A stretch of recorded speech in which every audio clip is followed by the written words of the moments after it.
Jangan lupa like, komen, dan subscribe channel YouTube TVRI Bengkulu dan nyalakan lonceng notifikasinya.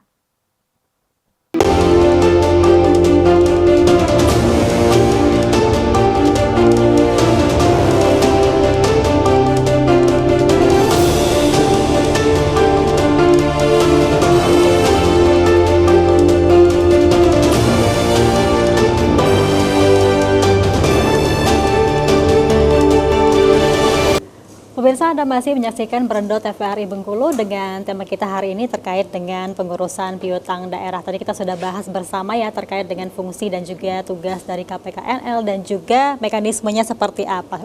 Nah, mungkin bisa dijelaskan juga nih Pak Ali ya terkait dengan contoh sederhananya di masyarakat ya terkait dengan piutang. Tadi kita sudah bahas pada saat break ya Pak ya, mungkin bisa dibahas di depan pemirsa TVRI Bengkulu. Ya, terima kasih ini. Memang contoh piutang daerah atau negara itu banyak, bermacam-macam, bervariasi. Ada yang karena mangkir karena apa? Karena dia dapat beasiswa. Boleh jadi ada Pemda atau negara itu memberikan beasiswa kepada pegawainya untuk meningkatkan kompetensi. Tapi setelah lulus dianya ada tawaran yang lebih menarik, mungkin keluar dari PNS. Nah, itu padahal dia disekolahkan dari anggaran negara atau anggaran daerah. Nah, itu bisa menjadi TGR dan kalau tidak tertagih akan menjadi piutang daerah atau piutang negara. Ada juga yang ya contoh BLUD itu utang rumah sakit. Rumah sakit itu di beberapa case, di beberapa KPKNL lain kemarin ada pasien yang memang tidak mampu seperti itu. Nah, sebenarnya secara sosial kayak kasihan ya. Nah, fungsi sosial rumah sakit nanti akan ditutupi oleh mekanisme sebenarnya kalau dalam hal di bawah 8 juta tadi disampaikan Pak Davin bisa nanti diselesaikan secara sesuai ketentuan, nanti akan dihapuskan sebenarnya. Karena kalau tidak diproses sesuai ketentuan nanti akan mengganjal terus di laporan keuangan baik di BLUD tersebut maupun nanti di LKPD atau laporan keuangan daerah. Contohnya betul. Ada juga yang unik-unik memang. Ada yang menghilangkan atau maaf, pegawai misalnya diamanahi kendaraan, laptop atau apapun itu yang notabene milik negara kemudian hilang atau karena satu keteledoran tidak bisa ditemukan. Nah, ini ketika dia menjadi TGR harus tuntutan ganti rugi dan tidak mampu untuk membayar akhirnya menjadi piutang. Dan ini juga harus diselesaikan karena akan nyantol terus tuh di catatan keuangan instansi yang bersangkutan. Nah, nanti kami hadir untuk membersihkan apakah dengan ditagih, ya syukur-syukur bisa tertagih. Kalau tidak ya nanti akan ada proses-proses selanjutnya. Mungkin penghapusan atau seperti apa, tapi dengan penagihan yang optimal seperti itu. Tapi ini termasuk juga dengan kendaraan dinas yang tidak dirawat, misalnya pada saat mutasi baru ketahuan nih ya, atau seperti apa nih?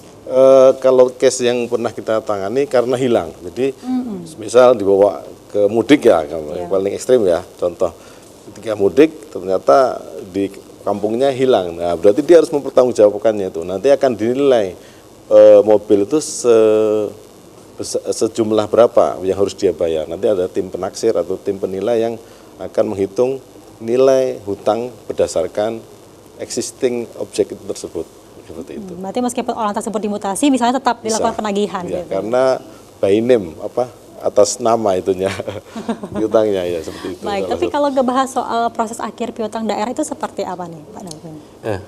Sebenarnya gini, diawali dulu kalau piutang daerah itu muncul dari pencatatan Mbak ya. Dicatat oleh pembukuan daerah. Terus ternyata setelah kalau di sistem perbankan tuh masuk kolektibilitas 5 atau macet. Nah, pertama itu instansi pemberi piutang itu akan melakukan penagihan. Nah, sistem penagihannya seperti apa? Itu kami serahkan sendiri pada mekanisme Pemda masing-masing. Ada yang 1, 2, 3 atau 1, 2 terus yang 3 penagihan on the spot. Nah, itu silakan. Setelah penagihan itu gagal dan ternyata setelah diketahui ternyata dokumennya pun tidak ada, orangnya tidak ada, berarti tidak memenuhi syarat untuk diserahkan kami dan nilainya tidak 8 juta. Mekanisme itu namanya disebut pernyataan piutang daerah telah optimal. Jadi optimal apa? Si pemerintah daerah sudah melakukan upaya penagihan. Mekanisme selanjutnya adalah pemerintah daerah melakukan penghapusan melalui mekanisme internal.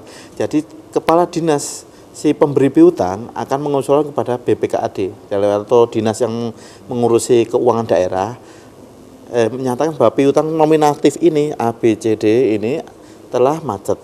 Mohon kiranya untuk dilanjutkan untuk dilakukan penghapusan secara bersyarat. Nah, nanti keputusan penghapusan bersyarat itu ditetapkan oleh kepala daerah. Nominalnya kalau di bawah 1 miliar cukup bupati, kalau di atas 1 miliar sampai 5 miliar itu DPRD dan selebihnya itu bupati dan DPRD berdua. Nah, itu. Ya, secara umum memang nilainya kecil-kecil aja sih.